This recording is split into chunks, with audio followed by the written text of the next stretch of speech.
faut du silence. Mais si nous sommes tellement dans le bruit, ça ne nous serait pas facile de discerner, d'écouter la voix de Dieu dans cette génération, où il y a beaucoup de bruit. Vous voyez pourquoi dans les bars et dans les débits de boissons, on met le volume à fond. C'est un effet scientifique, psychologique et spirituel aussi. Parce que quand il y a beaucoup de bruit, on fait taire la conscience. Parce que la conscience est un marqueur qui va commencer par te juger. Ce que tu fais là, c'est pas bon. Ça va te détruire, change. Donc c'est pourquoi dans ce lieu, on met beaucoup de bruit à fond. Pour faire taire la voix de la conscience et complètement détruire. Et nous avons dit hier que nous arrivons à un silence parfait lorsque nous sommes morts. Heureusement, la Bible dit, vous êtes morts. Et votre vie est cachée avec Christ en Dieu. Quelqu'un qui est mort, c'est quelqu'un qui est silencieux. C'est un corps sans vie. Donc c'est une autre vie qui se manifeste dans ce corps-là. Et cette autre vie-là, c'est la nouvelle vie en Christ. Qui écoute Dieu, qui est conduit par le Saint-Esprit. Nous avons dit hier que quand on parle de l'obéissance,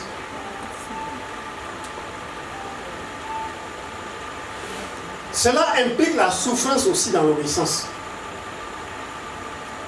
Et c'est cette partie-là que si nous ne nous tenons pas bien, nous allons voir court-circuiter. Nous allons voir passer outre. On a dit la souffrance d'abandonner nos projets, d'abandonner nos connaissances, d'abandonner tout. La souffrance aussi de devoir accepter la volonté de Dieu qui va se manifester au travers des personnes que nous pouvons le voir qui ne sont pas qualifiées. Mais Dieu va nous demander de l'obéissance par ces personnes. Il n'est pas qualifié. Il n'est pas de taille. D'ailleurs, il est peut-être, non, je le dis très noir, mais non, c'est pas très noir. En tout cas. Mais il n'a pas de diplôme. Il n'a pas de connaissance. Peut-être il n'a pas d'onction même. Et Dieu va demander l'obéissance à travers cette personne. C'est là où ça devient difficile. Et parfois, c'est quelqu'un qu'on est sûr qui se trompe aussi même. Qui peut se tromper sûrement. Mais malheureusement, Dieu passera par cette personne pour nous demander aussi l'obéissance. C'est là où... Parce que regardez Jésus. Il est né de l'Esprit, hein? Entre Jésus, Marie et Joseph. Est-ce qu'il y a match? Non. Il n'y a pas match. Mais quand même, il est né. Il a grandi au pied de Marie. Auprès des gens qui ne connaissent pas peut-être beaucoup la loi même. À 12 ans, il discutait avec les docteurs. Mais quand il est petit, mon enfant, qu'est-ce que tu fais comme ça? Après, il a dit, est-ce que nous ne savons pas, je suis venu faire la volonté de mon père? Mais après tout, il les accompagne chez eux à la maison quand même. Je parle de notre maître. Amen.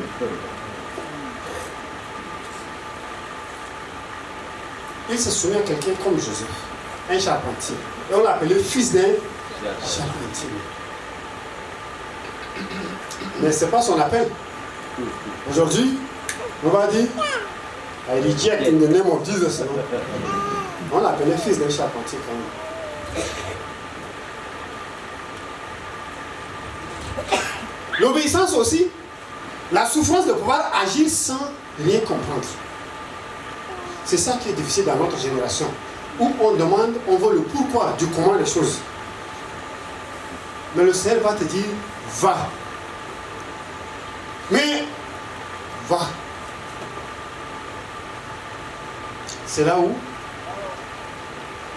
si ce n'est pas un mort, si ce n'est pas quelqu'un qui a abandonné complètement sa volonté, ça ne va pas être facile d'obéir à cela. Nous avons dit la première attitude commence par le silence. La deuxième attitude, nous avons dit, c'est l'humilité. Il n'y a pas de l'obéissance sans humilité. Humble.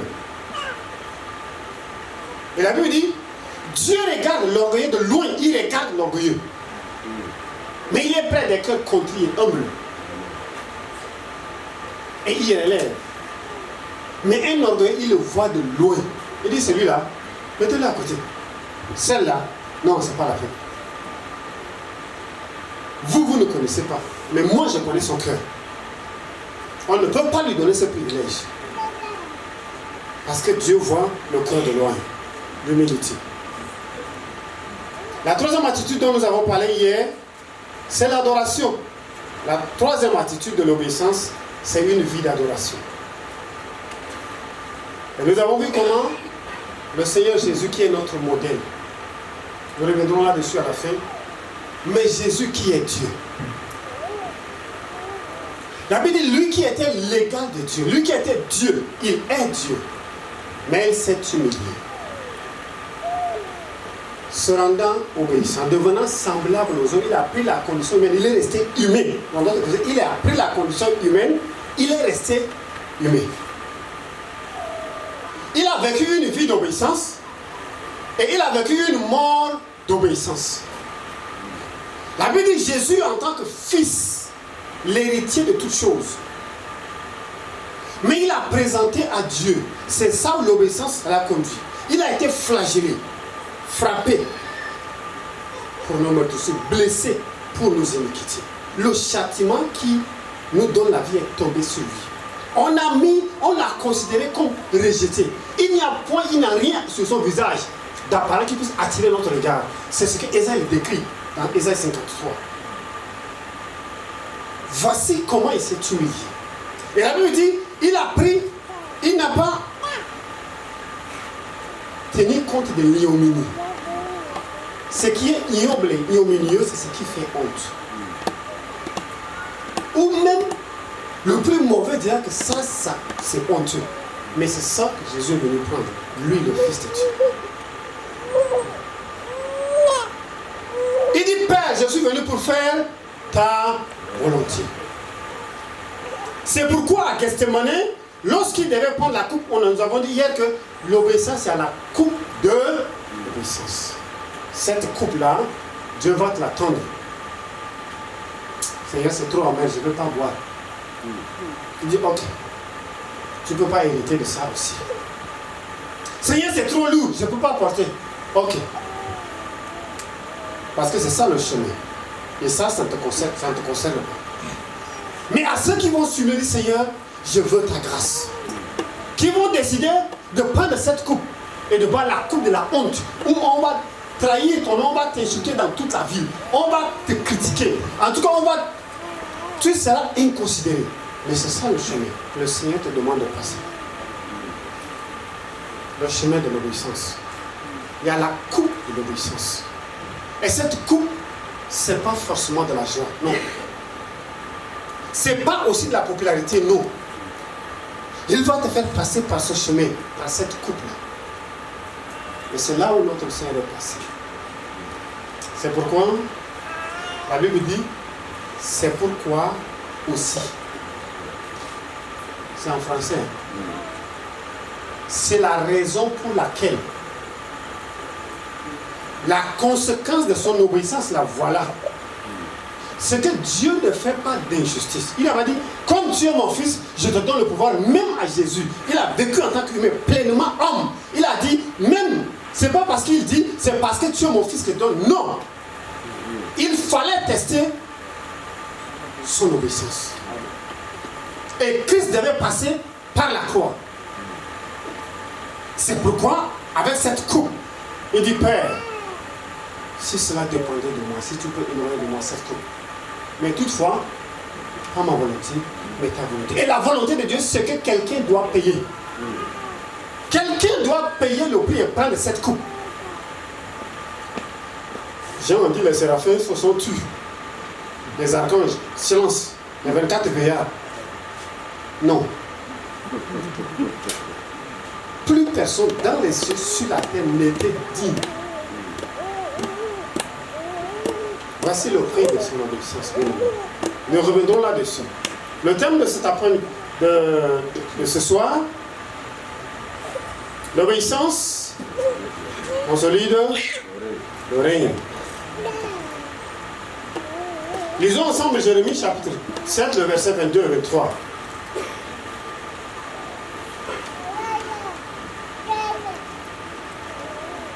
Jérémie 7, 22, 23.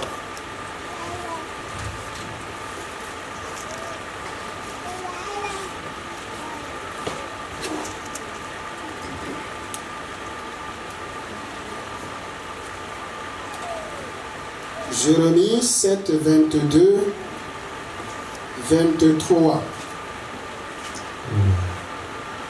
Car je n'ai point parlé avec vos pères et je ne leur ai donné aucun ordre. Le jour où je les ai fait sortir du pays d'Égypte au sujet des holocaustes et des sacrifices. Mais voici l'ordre que je leur ai donné. Écoutez ma voix, et je serai votre Dieu, et vous serez mon peuple.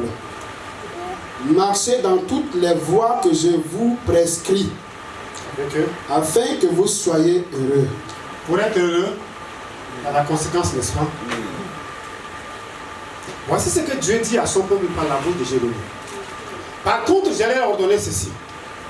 Écoutez ce que je vous dis. Pour que je sois votre Dieu et que vous soyez mon peuple. Suivez exactement le chemin que je vous indique et vous vous en trouverez bien. Suivez exactement le chemin que je vous montre et tout ira bien pour vous. Amen. Amen. Suivre exactement. Suivre exactement. Dieu a-t-il réellement dit? N'est-ce pas?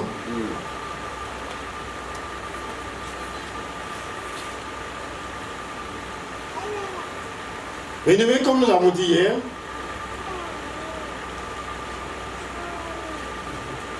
notre bonheur, notre prospérité, notre élévation et le succès que nous avons en Christ, c'est suivant les principes de sa parole, c'est suivant sa volonté. Il nous conduit sur le chemin de sa volonté pour nous amener à la destinée qu'il a déjà prévue pour nous. Amen. Ce n'est pas nous qui choisissons notre destinée. Non. Il nous a sauvés. La Bible dit, il veut le but de Dieu, la destinée éternelle, c'est que nous soyons semblables à l'image de son Fils, lui le premier d'entre toute la création, de la nouvelle création. Comme nous avons vu hier, lorsque Dieu nous demande de sortir, il a fait sortir son peuple d'Égypte. Écoute Israël, je suis l'Éternel ton Dieu qui t'a fait sortir d'Égypte de la maison de servitude. Tu n'auras pas d'autre Dieu devant la face. Quand Dieu fait sortir son peuple, le but, ce n'est pas d'abord Canaan. Non. Il dit, laisse mon peuple venir. Ils iront dans le désert pour m'adorer. C'est pourquoi, lorsque nous suivons ce chemin, où le Seigneur nous conduit dans cette obéissance, nous venons devant le Seigneur, alors les trésors de la terre, il nous ouvre. Les trésors de la terre, parce que l'or et l'argent appartiennent à notre Dieu. Amen. Donc je ne cours pas derrière l'argent, je ne cours pas derrière l'or. Non. Je cours devant celui qui a l'or et l'argent. Je cours derrière celui qui a tous les trésors de la terre avec lui. Amen. Alors son chemin, il dit, suis-moi. Voici mes pas. Avançons. Pour que je t'amène là où j'ai destiné pour toi. L'obéissance consolide le règne. Dieu nous a appelés à régner avec lui. Amen. Amen. Christ nous a appelés parce que lui, il est le roi. Et donc, s'il est roi des rois, les des rois, là sont lesquels? Voilà, main dit. Il a fait de nous un royaume de sacrificateurs. Ce n'est pas des fables. Non. C'est une réalité. Lui, le prince des rois de la terre, il nous appelait à régner. Oui, dans ce siècle présent et dans le siècle à venir. Il veut que le règne de Dieu soit manifesté. C'est pourquoi il a dit, quand on l'a demandé, que ton règne vienne. C'est ça la prière. Il a demandé, les disciples ont demandé, enseigne-nous à prier. Il a dit, voici comment vous devez prier. Que ton règne vienne. Mais est-ce que le règne de Dieu n'est pas déjà là? Il est là. Quand il a dit tout est accompli, il dit le règne de Dieu est au milieu de nous. Il est avec vous. Et nous sommes dans ce règne. Et il nous appelle à régner avec lui. Mais à régner selon ses principes. C'est pourquoi lorsqu'il a oint, dans 1 Samuel le chapitre 10, le chapitre 15, 13 plutôt, allez garder ce texte, vous allez prendre 1 Samuel chapitre 13, ceux qui ont déjà sur le réseau, WhatsApp, ils ont ces versets-là. 1 Samuel chapitre 13, le verset 8 à 14, et chapitre 15, le verset, tout le chapitre 15, sinon le verset 1 à 23. 1 Samuel chapitre 13, le verset 8 à 14, et 1 Samuel chapitre 15, le verset 1 à 23.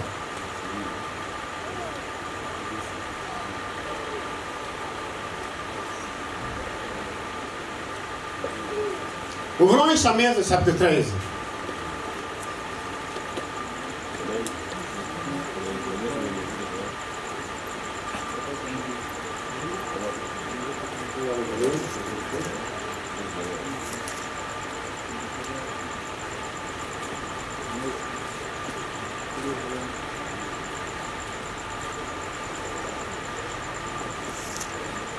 Ok, 1 Samuel, d'abord le chapitre 10, comme ça on va aller à ce niveau, à partir de 10. Et le verset 7 et 8. 1 Samuel 10, il va lire à partir du verset 7 à 8. Okay. Lorsque ces signes auront eu pour toi leur accomplissement, fais ce que tu trouveras à faire, car Dieu est avec toi. Puis tu descendras avant moi à Gilgal, et voici, je descendrai vers toi pour offrir des holocaustes et des sacrifices d'action de grâce. Tu attendras 7 jours jusqu'à ce que j'arrive. Tu attendras combien de jours? 7 jours. Tu attendras 7 jours. Gardez ça en mémoire, s'il vous plaît. Tu attendras 7 jours jusqu'à ce que j'arrive auprès de toi et que je te dise ce que tu dois faire. Au bout de ces 7 jours, qu'est-ce qui va arriver? Samuel va arriver auprès de lui. Il fera comment? Lui dira ce qu'il va faire. Retenez bien ceci. Allons-y dans 1 Samuel chapitre 13.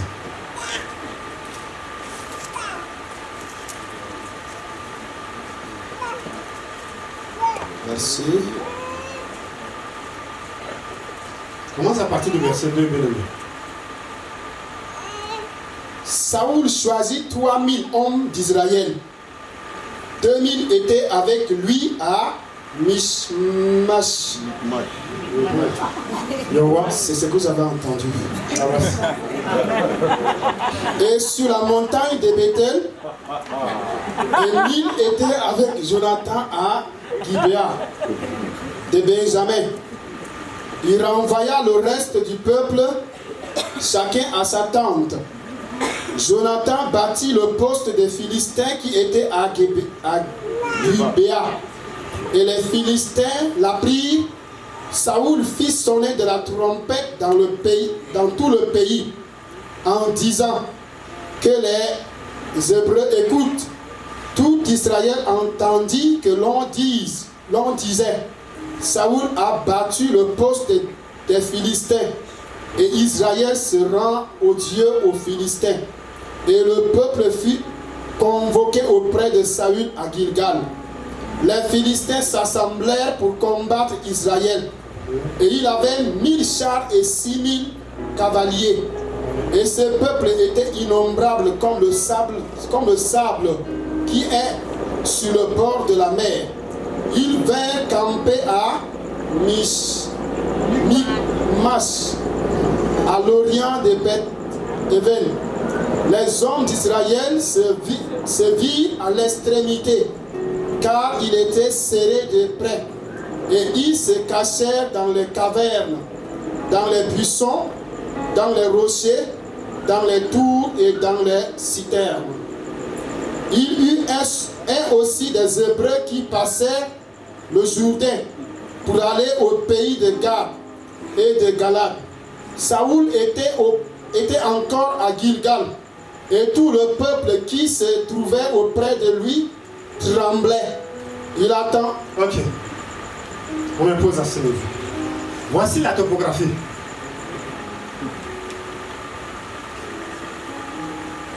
Les Philistins, ils avaient 1000 chars. Et les cavaliers, 6000. Lui, il n'en a que 3000.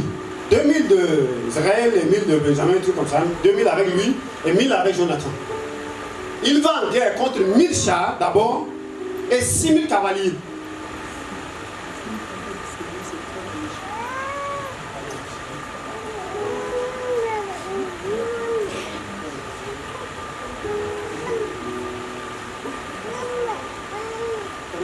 Maintenant, Samuel dit, attends-moi, combien de jours? 7 jours. Ah, c'est 7 jours. Ils sont longs, hein? Pendant ces 7 jours, là j'avance. Amen. Pendant ces 7 jours, ceux qui ont marché ensemble vont commencer par avoir du travail. Pendant ces 7 jours, nos compagnons commençaient par... Certains se sont mariés déjà, ils ont des enfants. D'autres ont la vie de Dieu, ils ont fini. D'autres travaillent déjà pendant ces 7 jours.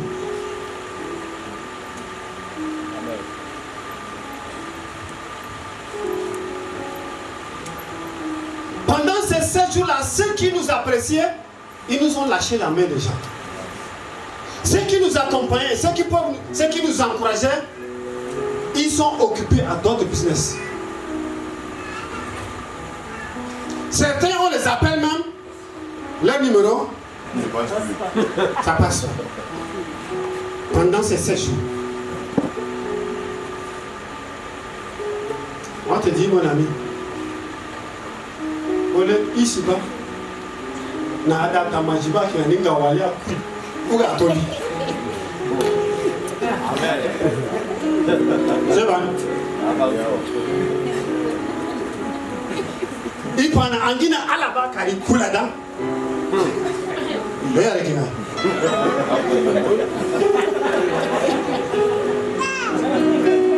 Matou à la banane. Ah, de là. Pendant ces 7 jours-là. Ah non, je ne vous dis pas. Il n'y a pas d'argent. Pas lui de prendre, il n'y a pas de para même. Non, je vous assure. Ces 5 jours-là m'ont trouvé quoi, je vous assure.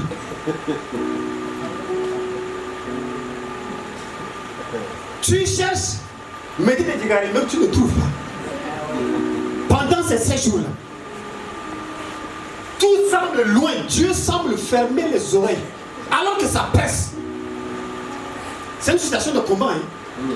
Les Philistins là, vous voyez sur la carte d'Israël, Israël est allé sur le long. Et les Philistins, c'est l'autre côté de la Méditerranée. Ils doivent monter sur les hauteurs pour descendre. Donc Gilgal est en bas. Entre Gaza, la bande de Gaza aujourd'hui là, le territoire des Philistins, il y a les hauteurs sur lesquelles Jérusalem, etc. surplombé là. Et ensuite vous descendez. On descend vers Jourdain. Donc ils sont au bas.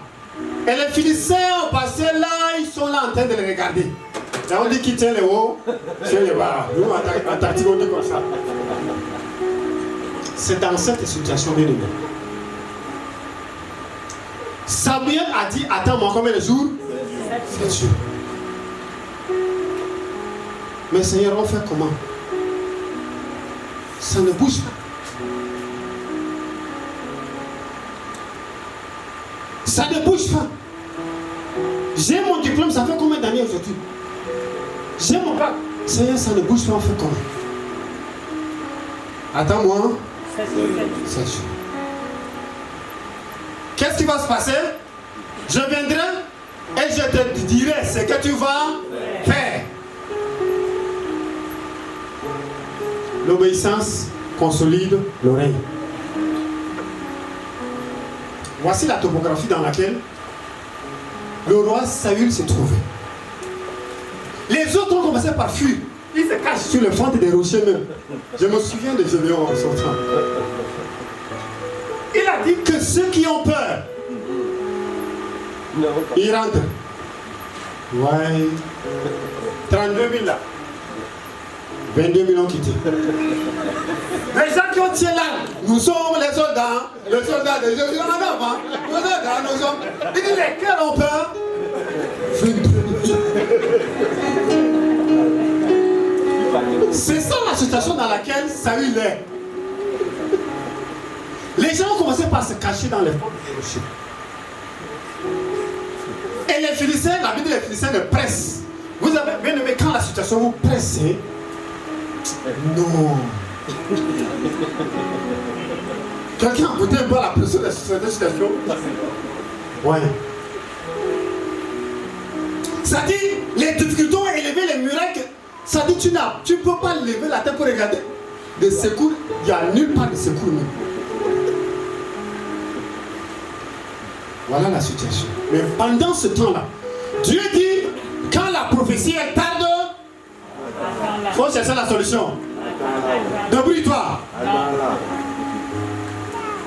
Attends.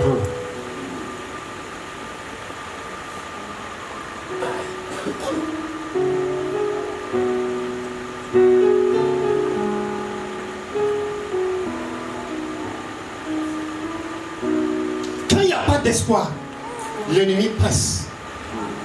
C'est dans cette situation-là que Dieu dit, attends, obéis à ce que moi je te dis.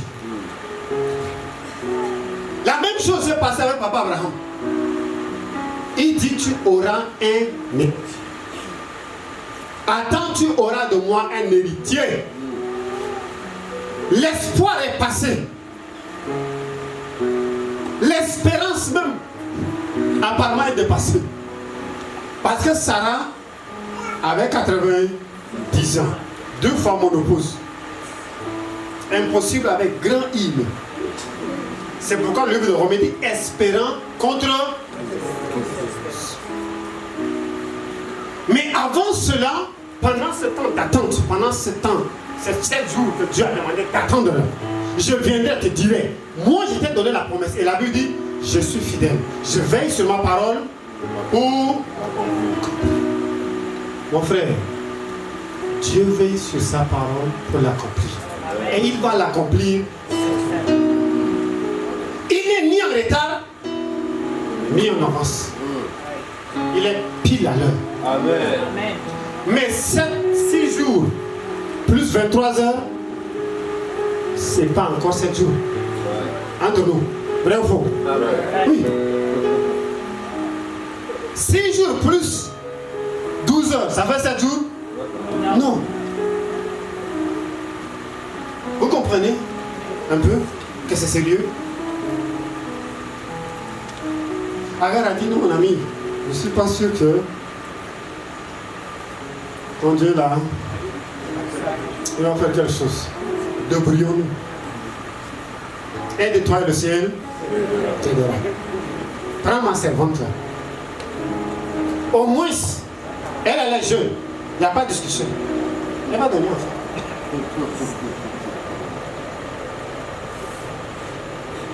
Et c'est pourquoi elle a donné Agar. J'étais dans une situation où je devais choisir le Seigneur dit attention, il y a Ismaël. C'est la parole qui m'est sortie. Accepte avec moi cette situation. Saül dit, je me suis fait violence et j'ai offert l'holocauste. Samuel dit à Saoul, écoutez bien, tu as agi en insensé. Tu as agi en insensé. Tu n'as pas observé le commandement que l'Éternel, ton Dieu, t'avait ordonné. Sinon, l'Éternel aurait affermi pour toujours ton règne sur Israël. Et maintenant, ton règne ne durera point. parce que L'Éternel s'est choisi un homme selon son cœur. bien aimé que l'Éternel ne choisisse pas un homme à ta place au nom de Jésus. C'est pas notre portion que l'Éternel choisisse un homme à notre place. Mais la question c'est que si on n'obéit pas, le problème c'est que le fait que je me tienne ici, c'est la grâce. C'est un privilège. Il faut le faire avec crainte, humilité et beaucoup d'obéissance. Sinon, il y a des gens meilleurs qui peuvent faire meilleur encore.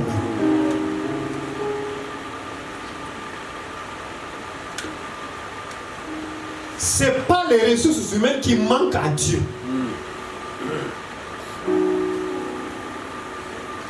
Dieu ne nous a pas appelés pour nous remplacer, non. Le problème c'est que c'est nous que si nous ne faisons pas attention, Dieu nous allons nous remplacer nous-mêmes. Parce que la Bible dit Dieu ne se répand pas de son appel, ni de son don. Amen. Mais le chemin d'entrer dans toute la richesse spirituelle que nous avons en Christ, dans cette destinée, à régner avec lui, dans la circonférence, dans le lieu que le Seigneur nous a donné, dans cette nation, il demande de nous de l'obéissance. Le problème c'est qu'au milieu du peuple de Dieu, il y a de la désobéissance. Et la désobéissance, c'est ça qui constitue le chemin. Je me rappelle l'histoire des grands serviteurs de Dieu. Moïse. Pourquoi Moïse n'a pas mis son pied au Canaan? Dieu dit, va, parle à cette montagne. Elle sortira de l'eau. Moïse appelle les gens, il les gronde. Vous, comme ça, là, il prend le bâton, il frappe. On peut faire le miracle par désobéissance. Et Dieu va accomplir sa parole. Le problème, c'est nous. Est-ce que nous allons hériter de ce que lui a disposé pour nous? Dieu a dit, ok, comme tu n'as pas écouté ma voix, tu as déshonoré mon peuple. Regarde, voilà Canaan, mais tu ne mettras pas ton pied. Bien aimé, c'est sérieux, non? Et c'est Dieu, il est le même. Amen. Amen. Il a dit, regarde, c'est ça Canaan. Moïse s'est repenti. C'est pourquoi certains d'entre nous, si nous ne restons pas sur le chemin de l'obéissance, notre repentance ne va pas résoudre la chose encore. Parce que la Bible dit, Ésaü, ne soit qu'il n'y ait pas un impudique comme Ésaü, il a vendu son droit de naissance. Après, il est venu avec amertume. Seigneur, pitié, j'ai vendu mon droit de naissance à cause de la nourriture. Avec des larmes. Mais la Bible dit, il n'a pas pu. Chers frères, sœurs, que cela ne soit pas ton partage. Amen. C'est pourquoi le Seigneur dit, si tu obéis, si tu suis mes instructions, les autres vont t'abandonner, les autres vont avancer même. On parlait avec, j'ai réfléchi sur le principe de fondation. Regardez quelqu'un qui veut construire les étages. Lorsqu'il prend son temps, la fondation, c'est au moins 1 à 2 mètres, 2 à 3 mètres vers le sol, non? Pendant qu'il creuse, c'est lui qui veut construire comme ça là. Il a déjà mis sa fondation, il a construit. Et il va finir même. Pendant que toi qui construis l'étage là, tu es encore en fondation. Ta maison là, ça va sortir quand même. Nous on est dans notre maison, on dort déjà. Et puis toi tu parles de temps comme ça, fondation, on va dans la nuit.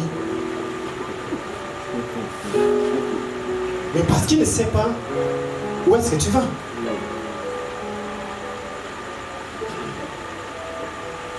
Il dit, tu as agi en insensé. Parce que l'Éternel aurait affermi ton règne. Bien aimé, Dieu ne fait pas de sélection. Non. J'ai vu la vie de Lot.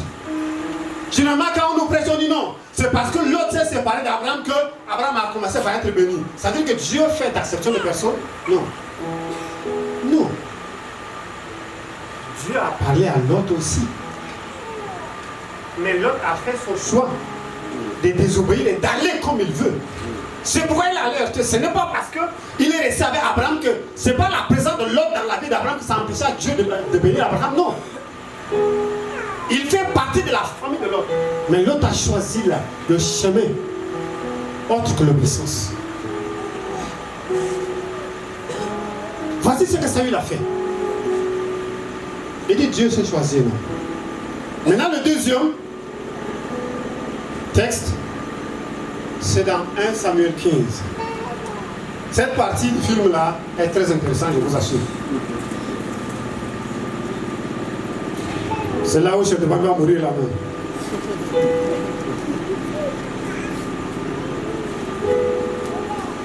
« 1 Samuel 15.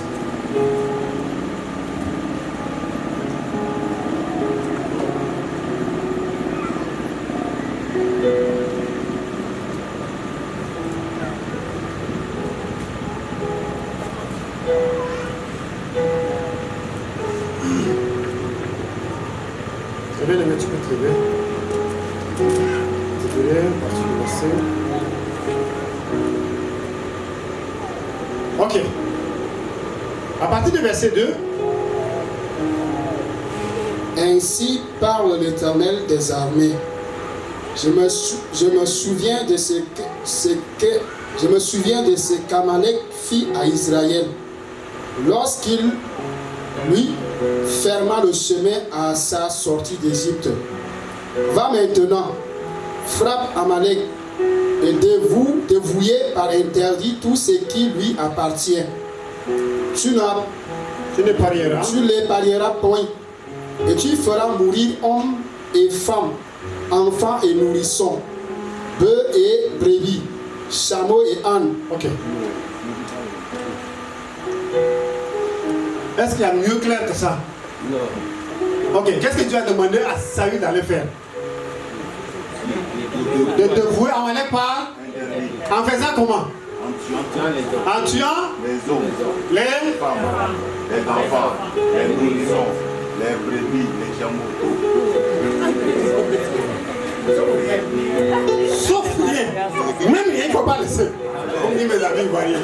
Rien même, il ne faut pas laisser. Mais est-ce que ce n'est pas clair?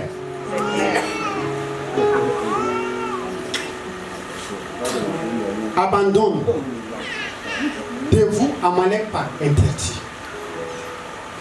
C'est clair, non? Comme nous avons lu avec Jérémie. Maintenant, regardez ce qui se passe. Il va faire exactement ce que Dieu lui a dit. Verset 5. 5.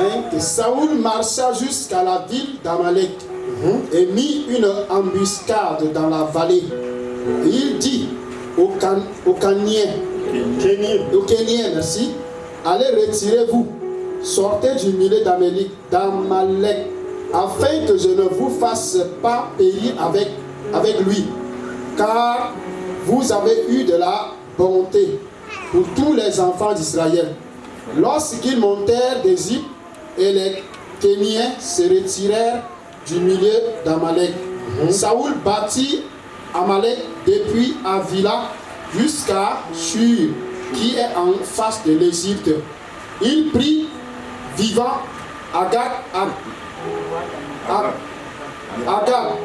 roi d'Amalek, et il dévoua par interdit tout le peuple en le passant au fil de l'épée. Mais Saoul et le peuple épargnaient Agag et les meilleures brebis, et les meilleurs bœufs, les meilleures bêtes de la seconde portée, les agneaux gras, et tout ce qu'il avait de bon. Il ne voulut pas le dévouer par interdit, et ils dévouèrent seulement tout ce qui était méprisable et chétif. Amen. Quelle obéissance. Est-ce qu'on va acclamer?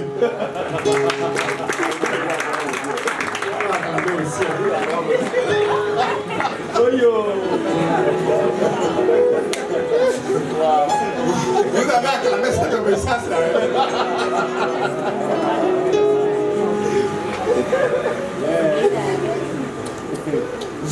le type d'obéissance que quelquefois nous avons à l'humeur aussi.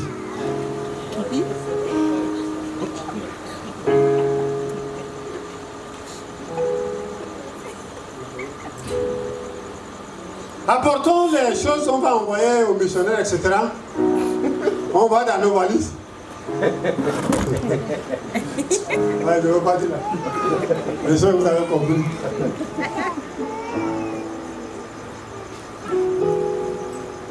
Mais ce que moi-même je ne veux pas là, ça tu amènes en offrande à l'Éternel. Entre nous.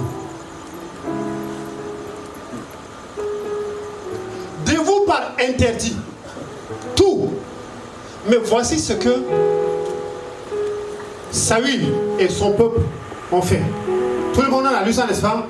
Maintenant, écoutons le verdict du Seigneur. L'Éternel adressa la parole à Samuel et lui dit, je me répands d'avoir établi Saoul pour roi. Tu as commencé à partir d'où? 10. Ok, d'accord. Allons-y. L'Éternel adressa la parole à Samuel et lui dit, je me répands d'avoir établi Saoul pour roi, car il se détourne de moi et il n'observe point mes paroles. Samuel On va aller au verset 13. Samuel se rendit auprès de Saoul et Saoul lui dit, sois béni, homme de Dieu. Ouais, les désobéissants. Sois béni de l'Éternel. J'ai observé la parole de l'Éternel. Ouais. Samuel a été chrétien avec le Seigneur, il a dit, qui là-bas? Mais voilà comment il dit. Il soit béni. C'est toi qui bénis. Un désobéissant. Qui bénit? Venez à nous. Samuel se rendit auprès de Saoul et Saoul lui dit, sois béni de l'Éternel. J'ai observé la parole de l'Éternel. Vrai ou faux? Vrai ou faux? Mensonge. Vous voyez? Mais vous voyez la situation dans laquelle on se trouve maintenant. Sois béni. J'ai observé la parole de l'Éternel. Il n'y a pas pire chose que se tromper soi-même. Il n'y a pas pire chose que quelquefois se croire qu'on est dans la volonté de Dieu alors que nous avons fait ce que nous avons fait. Ensuite, Samuel dit, qu'est-ce donc que ce bêlement de brebis qui parvient à mes oreilles et ce muissement de bœuf que j'entends? Saoul répondit, ok, écoutez maintenant Saül.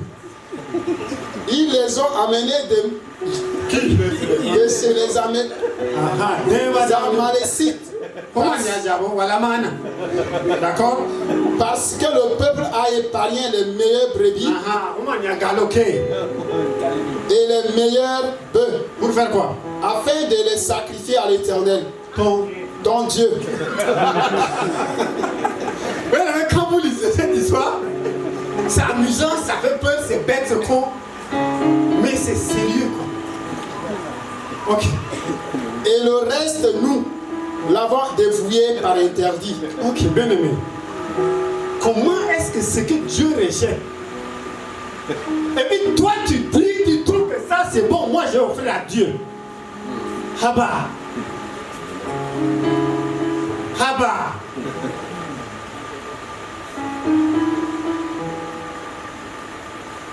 La prostitution là c'est pas bon Seigneur, mais ça fait l'argent de la prostitution là que je paye mes habits et j'amène l'offrande là. Je sais qu'à bâtir là c'est pas bon, mais si je ne fais pas bâtir, je vais trouver offrande là-haut.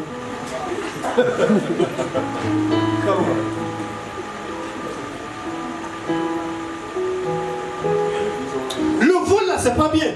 Mais c'est parce que Seigneur, j'ai utilisé simplement de l'intelligence. On t'envoie marcher, tu discutes le plus. Tu vois, c'est ça les dénominations. Il discute le prix, sa bouche reste ici même. Pour juste, sans son rabat tiré là, il n'est pas dedans. Et il vient trouver le pauvre Jacques, mon frère. Mais là, bon, c'est ça les 5 000 que vous nous avez donné, on a acheté avec. Alors qu'il allait discuter jusqu'à l'acheter à 3 500. Je retiens 1 500 avec la boîte de dictionnaire. Il dit ça, c'est ma part. C'est mon intelligence qui m'a donné. La chose là, c'est 5 000. C'est moi qui ai fait Gassa. Ça n'a rien à voir. Il ne va pas dire à quelqu'un. C'est la voix de Biblia. Et il va venir donner. Ah bon.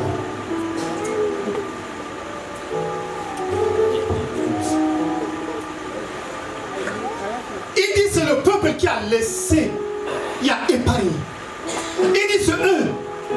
Dieu dit l'obéissance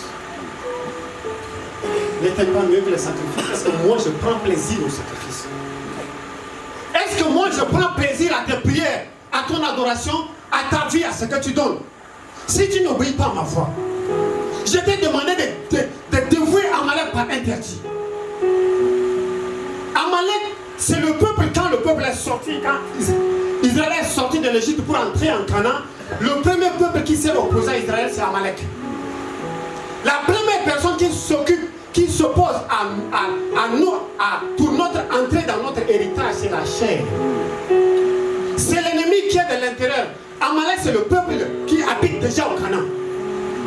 Et le peuple qui habite déjà à l'intérieur et qui fait opposition à l'homme nouveau, c'est le vieil homme. Lui, c'est l'ennemi de l'intérieur. Il dit, dépouillez-vous des œuvres de la chair. Dévouez les œuvres de la chair par intérêt. Ne laissez rien. Libère-toi du mensonge. Sors du vol. Mais Seigneur, si j'arrête de mentir, je vais faire comment? Si j'ai dit la vérité, ils vont me tuer.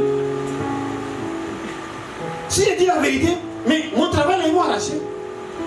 Parce que tu as trouvé ton travail par le faux. Et beaucoup de gens ont commencé par payer le prix de cela. Parce que vous ne pouvez pas offrir à Dieu ce que lui-même il a dévoué par interdit. Ce n'est pas possible. Il dit c'est le peuple. Mais qui a péché premièrement? Qui a épargné le roi? N'est-ce pas, c'est pas lui? Vous voyez, nous les responsables, nous les pères de famille, nous les chefs, lui-même il a épargné Agag, le roi Amalek. Et maintenant il vient accuser le peuple. Il jette le tort sur le peuple. Il dit non, c'est eux. Mais qui a donné l'exemple? Comment il peut accuser le peuple? C'est pourquoi y a-t-il des pères? Si nos pères ne sont pas obéissants à la voix du Seigneur qui nous parle, si nous, responsables, ne sommes pas obéissants, on va entraîner aussi le peuple dans cette désobéissance. Et on va faire la même chose qu'Adam fait. C'est cette femme-là qui m'a trompé. Et devant Dieu, ça ne marche pas. Devant Dieu, ce n'est pas possible de dire que c'est lui qui m'a conduit dans le péché. Il n'y en a pas. C'est ma femme qui m'a poussé au péché. C'est mon mari qui m'a poussé au péché. Il n'y en a pas ça devant Dieu. En obéissant. C'est bien, c'est possible qu'on puisse être un scandale. Mais aller tomber dans le péché, cela relève de la responsabilité de chacun de nous. Mais Dieu a dit, dévouer cela par interdit.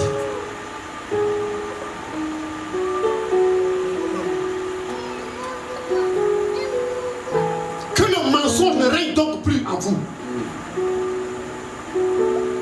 Que les murmures, les calomnies ne règnent donc plus dans vos cœurs. Ne livrez pas vos corps comme des instruments de péché. Maintenant tu continues par mentir encore et encore. Tu fais comment? par interdit Amalek. Sépare-toi de cette relation, sépare-toi de cette personne. Mais c'est à toi d'obéir. Dieu ne va pas nous forcer. En obéissant, c'est vrai, ça va faire mal. Mais ça n'a rien à comparer avec la gloire que Dieu veut te faire entrer dedans. Amen.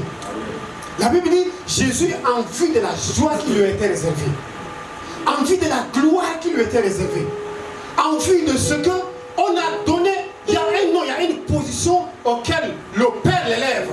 Et à cette position, tout autre genou, dans les cieux, sur la terre, va fléchir. Et toute langue dira qu'il est Seigneur.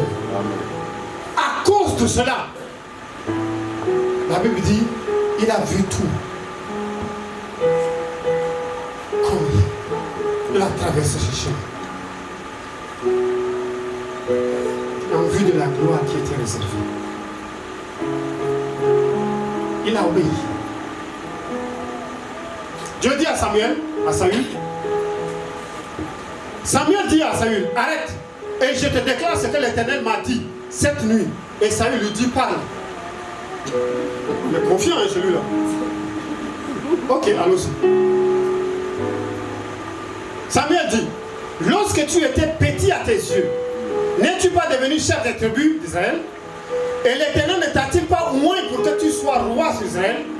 L'Éternel t'avait fait partir en disant, va, aidez-vous par interdit ces pécheurs. Va, aidez-vous par interdit, enlève le péché de ta vie.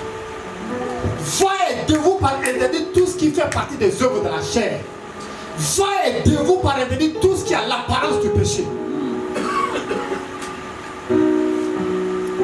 Les Amalécites, et tu les feras la guerre jusqu'à ce que tu les aies exterminés.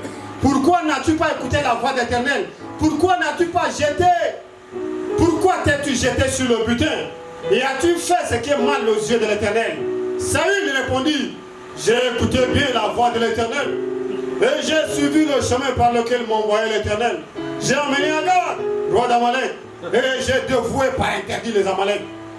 Mais le peuple a pris sur le butin de brebis comme prémisse qui devait être dévoué afin de sacrifier à l'Éternel ton Dieu à Gilgal.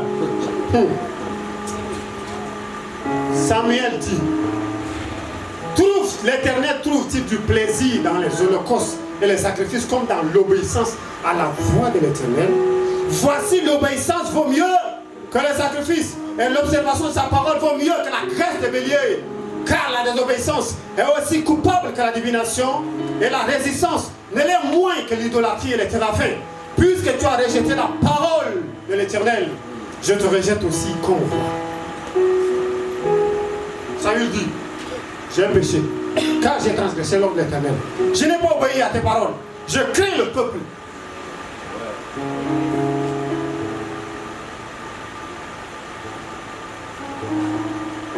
Maintenant, je te prie, pardonne mon péché. Reviens avec moi et je me prosternerai.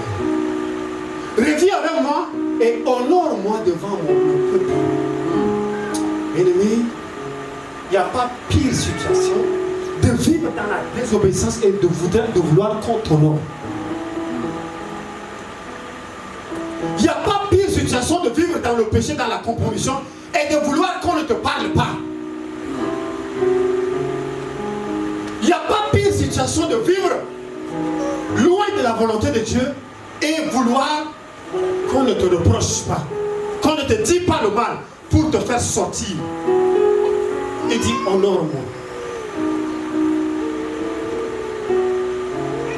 Quand on a série cool, quand on a mis ça qui est à où le nas, mais je l'en ai série qui a mis dedans.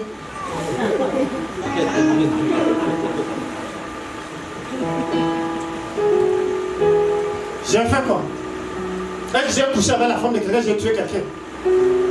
C'est un film de pornographie, c'est dans mon téléphone, je regarde seulement ce que j'ai fait du mal.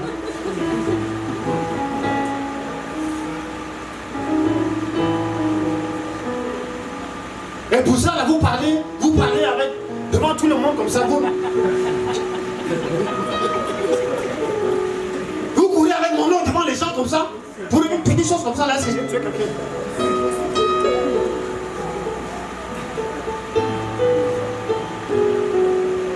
Cela vous a-t-il arrivé aussi?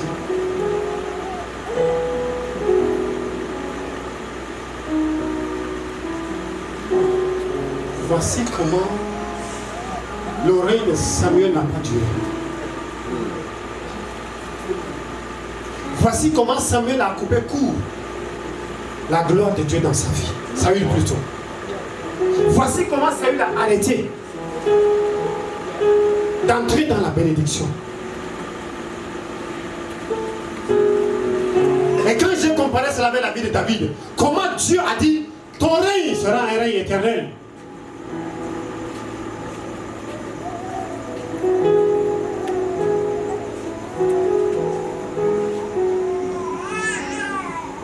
Bien-aimé, j'en ai appris beaucoup de cette partie de la vie de Saül.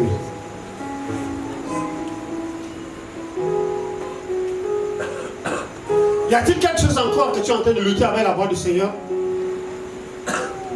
Le problème c'est que Saül a des arguments. Il ne se laisse pas faire. Vous avez vu, non? Qu'est-ce que vous faites? Voici, je gêne avec vous. Voici, je prie avec vous. Mais est-ce que tu obéis à la voix de l'Éternel, ton Dieu? Est-ce que tu obéis?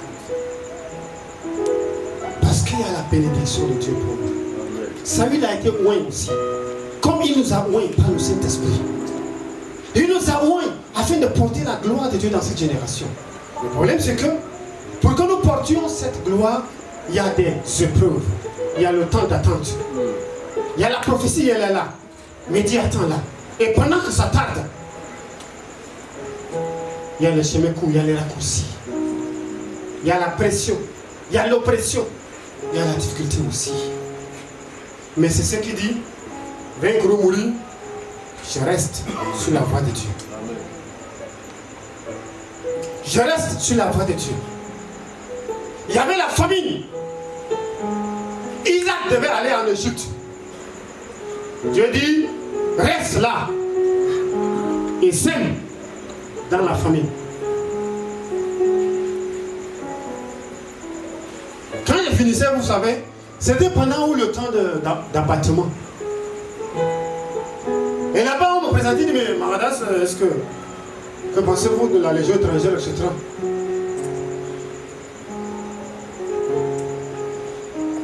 Et le Seigneur m'a ouvert l'histoire de Isaac. C'est pendant la sécheresse, c'est pendant qu'il y a la pression qu'on va voir sur qui tu comptes. Tu vas compter sur l'Éternel, obéir à sa voix. Viens. On est rentré, on est là.